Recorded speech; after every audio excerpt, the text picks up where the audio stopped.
Mani sauc Ernests, es esmu no Ceplis, un šajā video, vai drīzāk, kā es esmu iecerējis, vairāk video sērijā, es vēlos parādīt, kā mēs parastu kamīnu nomainam uz centrālu apkurses kamīnu. Laikam pirmais jautājums ir jāatbild, kāpēc mēs to darām? Kamīns ir, faktiski viņš pat nav īsti izdedzis, bet lieta sekojoša. Šeit pašlaik mēs esam izstāžu zālē, kur ir īstenībā kubatūrā baigi liela platība. Un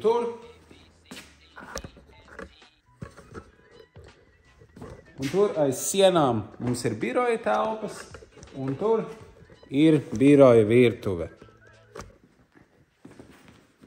Un tā ideja ir tāda, ka faktiski šis kamīns apsilda tikai mums izstāžu zāli, bet ideālā gadījumā mēs gribētu, lai mums ir gan kamīns, gan arī mēs apsildam telpas mūsu biroja, jo pašlaik telpas tiek apsildītas ar elektrības apkuri. Jā, es zinu, protams, elektrības apkuras veikalam, bet tās telpas tika uzbūvētas pirms mēs sākām šo te tirdzniecību apkuras iekārtu, un īsti tur ļoti sarežģīti ir ievietot skursteni. Vairāk vai mazāk tas nav izdarāms praktiski nekādīgi. Telpas salīdzinoši mazas, un, lai ierīkotu skursteni, tur ir lieli sarežģījumi. Tāpēc mums ienāca šāda ideja prātā. Šo kamīnu mēs izvelkam ārā, ieliekam centrālu apkuras, un radiatorus ieliekam katrā no biroja telpām. Un vajadzētu būt forši. Ideja ir tāda, ka mēs uzņemsim ārā un uzbūvēsim tādu kā mazu karkasu. Video gaitā būs saprotams, ko mēs mēģinām izdarīt. Un jā, es ceru, ka jums patiks. Es parādīšu visu procesu ar visām izmaksām un gala rezultātu. Jo pašlaik, un to mēs centīsimies izdarīt līdz ziemas sākumam.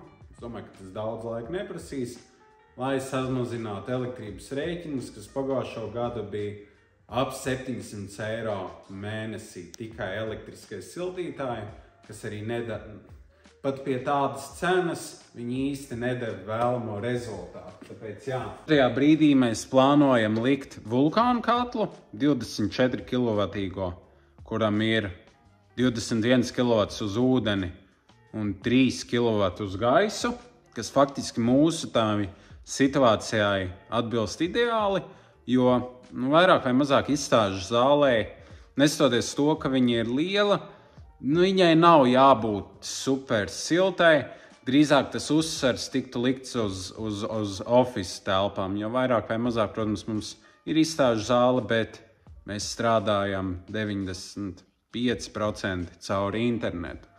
Tāpēc tā izstāžu zālē tie 3 kW būs pilnībā pietiekami.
ievietots jaunais katls. Skatieties nākamo video, kur būs jau arī saktiņas, kas sāks vilkt visas caurules, visu procesu es arī filmēšu, parādīšu, lai tas kļūtu saprotamāks, kāds ir vispār šis process no kamīna uz centrāla apkuras kamīnu. Un jā, pirmajā video skatieties, kā mēs saliksim visas caurules un radiatorus.